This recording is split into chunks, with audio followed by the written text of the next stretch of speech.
Je suis pas du tout là pour faire une vidéo en fait, en réalité je suis vraiment juste là parce que j'ai trop envie de pêcher la carpe. Là j'ai seulement 6 heures avant qu'il se mette à pleuvoir.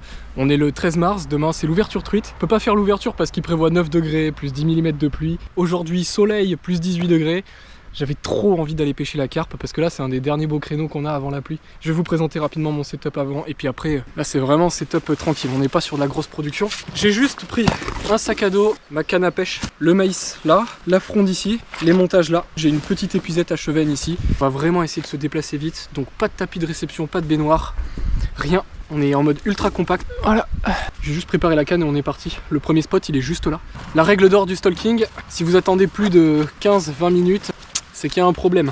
Alors ça peut finir par marcher au bout d'une heure, tu vois, mais il vaut mieux tout le temps bouger, faire le plus de spots possible, bien choisir ses spots plutôt que de rester longtemps. Au niveau de la canne, c'est une Miura Multicarna, donc c'est une Miura jig un peu expérimentale, elles sont pas encore sorties ces cannes là, c'est des prototypes. C'est des cannes qui sont très résistantes comme vous pouvez le voir, voilà. Donc j'aime beaucoup pêcher avec ces cannes, elles sont petites, compactes, mais on peut faire de la grosse carpe, voire du silure avec. Moulinet 3500, 13 de 35 centièmes, nylon de 60. Fluorocarbone, pointe de tresse. Le bas de ligne est carrément trop long, mais c'est pas grave, ça va faire la maille. On va mettre un plomb de 50 grammes pour être assez discret. Ok, on est good. Putain, qu'est-ce que j'aime pêcher. Qu'est-ce que j'aime pêcher, c'est trop bien. Donc là, on est vraiment compact hein, pour de la pêche de la carpe. Allez les gars, c'est parti pour le premier spot. On va y aller le plus discrètement possible. Ok, c'est parti. Et là, ça pêche. Vraiment l'idée en stalking, ça va être de patienter, pas plus de 15-20 minutes sur les spots. Après ça dépend du contexte, hein. Si le montage est emmêlé on peut attendre un petit peu plus, s'il y a beaucoup de carpes pareil, mais quand on n'est pas sûr, des fois il vaut mieux changer d'endroit. C'est pas piqué on dirait. Ah, j'ai le cœur qui bat à 10 000.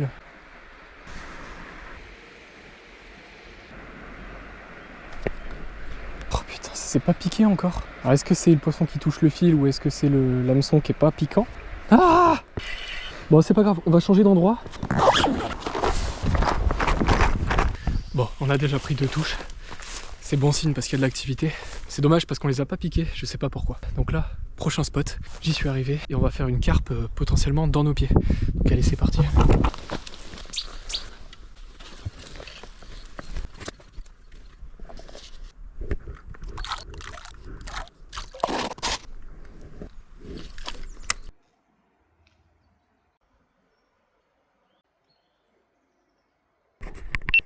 Ça y est, il y a une carpe qui est là. Oh yes. Oh, c'est une petite miroir on dirait en plus. Oh elle est super. Elle est super, regardez-moi ça. Oh, il y en a une plus grosse derrière. Oh, il y en a une plus grosse. Il y a 2 carpes, il y a 2 carpes. Allez, allez. Laquelle va prendre en premier? Oh c'est génial de vivre ça. C'est génial. Aucune des deux. Ah si peut-être, si. La miroir elle va aller dessus. Ok, ok. Oh, je suis à 2 mètres. Yes, elle l'a dans la bouche. Allez. Non, elle a recraché. J'ai bien fait de pas ferrer. Je l'aurais fait fuir pour rien. Il y a peut-être une plus grosse qui va arriver. Il faut garder son sang-froid. Oh là là, oh là là, oh là là. Oh, il y a 3 carpes. Il y a 3 carpes, les gars. Regardez ça, il y a 4 carpes. Il y a 4 carpes. Regardez, c'est magnifique. Il y a 4 carpes et c'est peut-être la plus grosse qui va prendre. Oui, c'est la plus grosse qui vient. Elle vient dessus. Allez, allez, oui. Elle l'a dans la bouche. Oh le con! Je suis dégoûté, j'avais un des plus beaux gobages de ma vie là. Bon, je vais rejeter un peu de maïs, on va voir si ça revient. Pique-toi. Pique-toi. C'est pas piqué. J'aurais dû ferrer, c'est pas piqué. Oh, il y en a 2 belles en dessous de moi là. Oh là là là là. Oh putain, mais en fait elle est beaucoup plus grosse que ce que je pensais, la boule. Ok, il y en a une qui va dessus. Je sais pas si je ferre. Elle l'a pris, elle l'a pris. Oh, elle est piquée. Elle est piquée. Yes, on en a une. Yes. J'ai bien fait d'attendre. C'est clairement pas la plus petite qu'on a fait. Ouah. Ouah. Ouah. Eh ben dis donc. Eh ben dis donc, elle a du jeu hein. Il est bizarre son combat. Des fois elle abandonne. Oh mais Oh, c'est pas une petite en fait. C'est pas un petit poisson. Ils sont bien ces cannes hein, pour les petits combats comme ça là. Combat rapproché. Bon, par contre, l'épuisette est vraiment fine.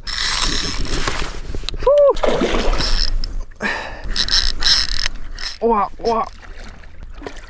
C'est bon, elle est dans le filet. Et ben on va descendre pour aller faire une petite photo. Ouais, mais il y a beaucoup plus de fond que ce que je pensais. Ça risque d'être rapide parce qu'à mon avis, elle va bouger dans tous les sens. Je vais pas y arriver. Si. Et voilà. Notre première carpe. Un poisson de 6-7 kilos facilement. Superbe carpe. C'était devenu un combat d'ego. Hein. Franchement, normalement, il faut partir vite. Le premier poisson, au final, on l'a loupé au bout de 5-15 minutes. Et celle-là, on aura attendu 40 minutes de plus. Mais j'ai gagné. Allez, bah tu vas pouvoir retrouver tes copines.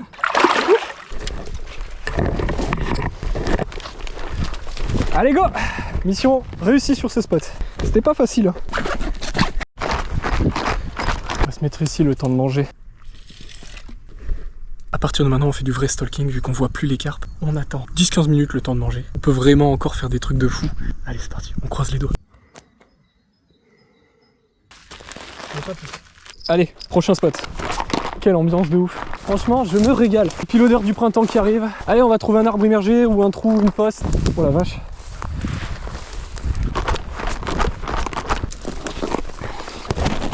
Y a pas de fou. Ce spot est pas fou. On va remonter. Dommage parce que l'accès était vraiment cool. Regardez-moi ça.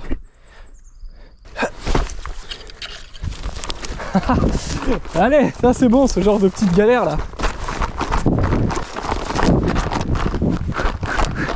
Là, il y a une sorte de petit trou d'eau. Ça mérite d'essayer. Hop là. Ok, ce qu'on va faire, c'est qu'on va amorcer un petit peu ce truc. On va patienter 10 minutes et on aura notre réponse s'il y a du poisson ou pas. En tout cas, chose de sûre. Oh putain. Ça a failli être moi ça. Et bah si j'étais tombé en arrière, ça aurait pas fait du bien.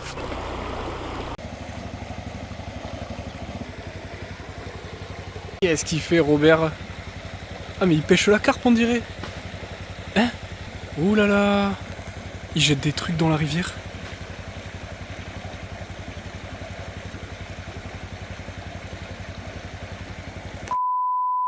Regardez-moi ça quoi. Non mais oh! Ça va pas ou quoi? Vous êtes pas bien? Regardez-moi ça. Ah ça va être chaud d'aller les récupérer là mais...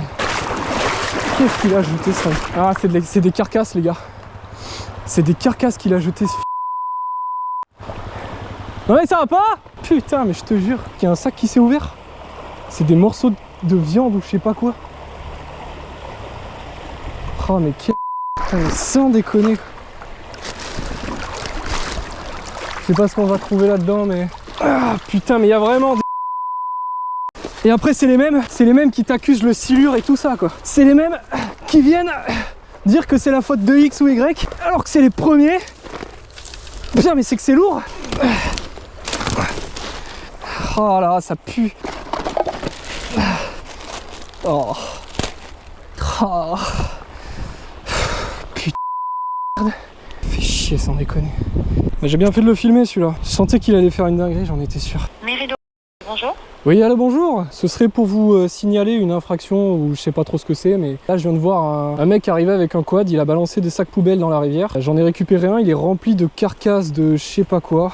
Je vous mets aussi les photos comme ça, voilà. Je suis pas en mesure de transporter ça, puis même, enfin... Il faudrait savoir qui appartient cette partie-là, quoi. Ben, je vais vous envoyer une vidéo. Là j'ai réussi à en rattraper qu'un, mais d'ailleurs je me rends compte qu'il y a d'autres sacs, on dirait, accrochés dans les arbres sur la berge d'en face. Donc le mec il fait peut-être ça depuis longtemps. Ouais, ben ça craint. Le pire c'est qu'il y a un petit chemin bien fait là. Donc si le mec fait ça, c'est probablement pas la première fois qu'il fait ça. Il y en a dans les arbres et tout. Après, je vais être franc avec vous, pas forcément ça qui va niquer les rivières. Mais ça s'inscrit dans un tout en fait. C'est-à-dire que les gens en ont rien à foutre de tout. Ils en ont rien à foutre. Quand tu balances des cadavres de je sais pas quoi, pareil ça, vu qu'ici il y a des élevages de canards. Pareil, ça c'est des bestioles qui ont des maladies, tu vois, il a pas envie de les déclarer. Du coup, pareil, ça va se propager, il y a des bestioles qui vont l'attraper, enfin... Et des trucs comme ça, il y en a partout, hein. Ces derniers temps, j'en ai pas trop croisé parce que j'ai arrêté d'aller là où ça se passe. Depuis que je suis gamin, j'ai vu des animaux en sac poubelle, des animaux découpés, enfin... Bref, ça craint. Et il a fallu que, tu sais, je me dise, allez, en dernier spot, on avance un peu pour tomber sur ça, quoi. Mais là, ouais, je suis un peu loin pour me trimballer un sac de 20 kg de carcasse de de poulet, donc j'espère que la mairie fera un truc. Bref, on va essayer de continuer la pêche. Je vais me reposer un petit peu là. Je regrette un peu parce que du coup au final j'ai sorti qu'un seul des 4 sacs là qu'il a acheté. Bah après c'est pas tellement les carcasses le problème, c'est surtout le plastique. Mais ouais ça fait chier de voir ça quoi. Ça m'a coupé, t'es là, t'es tranquille dans un endroit sympa, tout ça. Tu te dis à Robert, depuis 10 ans, il jette toutes ses carcasses dans la rivière parce que flemme. Tous les sacs poubelles que tu croises dans la rivière, c'est peut-être Robert. On va essayer de refaire une carpe. J'aimerais bien faire un fiche pour passer à autre chose là, ça serait bien. Parce que j'avoue que je me sens pas serein depuis tout à l'heure. Le mec je l'ai insulté de tous les noms. Ça fait chier parce que tu vois c'est un endroit où j'aime bien aller pêcher. Je crois que je l'ai déjà croisé plusieurs fois. Oh putain. Il va devenir fou! C'est dommage, ça ressemblait à une touche quand même. Hein. Bon allez, on va changer. Je vais retourner au tout premier spot. On est de retour au premier spot. Petite dépose au calme. Et maintenant, petit amorçage.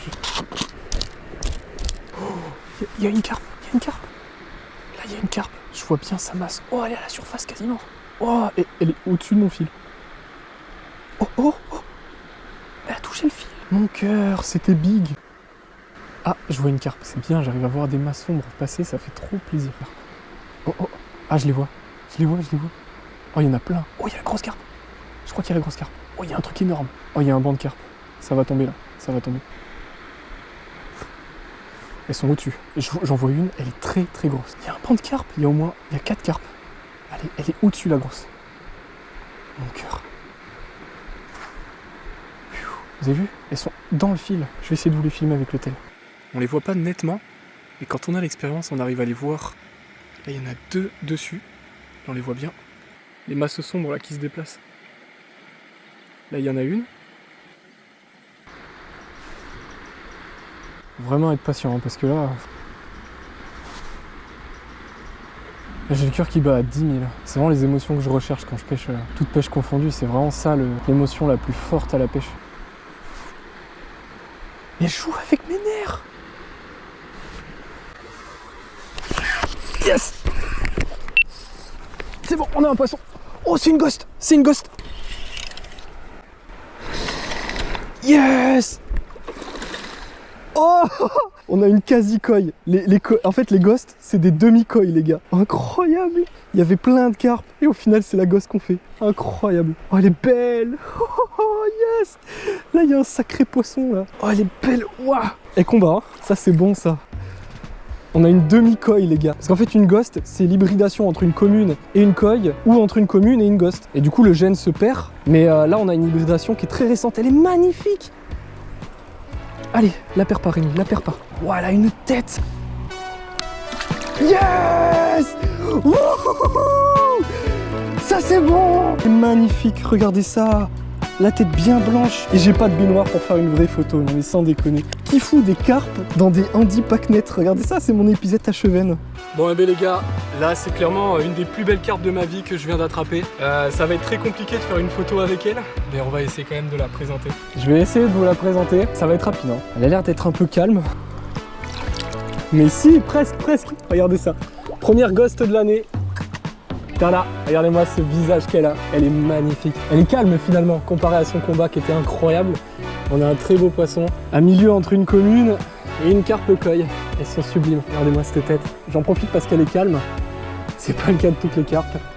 Oh, elle a envie d'y retourner. Voilà, ça c'est mérité. Allez, petite mémère. Regardez-moi cette merveille. Regardez-moi cette tête magnifique.